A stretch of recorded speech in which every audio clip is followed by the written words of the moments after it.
خواب کے اندر خط دیکھنا، چٹھی دیکھنا، خط آنا، خط کو کھولنا، خط کو پڑھنا، پڑھا ہے یا نہیں پڑھا، کھولا ہے کہ نہیں کھولا، خط پر مور لگی ہوئی ہے یا مور کے بغیر ہے، اس کی کیا تعبیر ہے؟ جاننے سے پہلے ویڈیو کو لائک کریں، چینل کو سبسکرائب کریں۔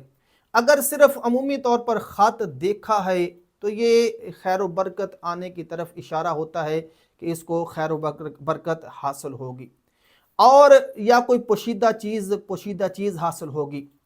اور اگر خط اس کو بادشاہ کی طرف سے آیا ہے اور خط کو پڑھا نہیں ہے تو یہ پریشانی اور غم آنے کی طرف اشارہ ہے، اور اگر اس کو پڑھ لیا ہے تو کوئی خوشی یا بشارت ملنے کی طرف اشارہ ہے۔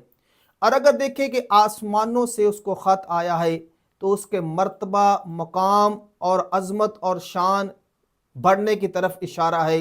اور اگر دیکھیں کہ اس کے سرنامہ جو خط ہے وہ پڑھا ہے تو دلیل ہے کہ اس کو خیر و برکت حاصل ہوگی۔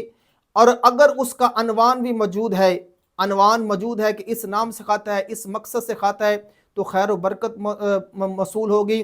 اور اگر اس کا کوئی عنوان نہیں ہے، خط کا کوئی عنوان نہیں ہے، تو یہ غم اور پریشانی آنے کی طرف اشارہ ہو سکتا ہے۔ اور اسی طرح اگر اس میں ایسا کام کرے گا کہ جس کا ظاہر نیک ہوگا، اگر اس نے اس پر مور لگی ہوئی ہے اور مور کھولی نہیں ہے تو ایسا کام کرے گا جس کا ظاہر نیک ہوگا اور اس کا باطن اچھا نہیں ہوگا۔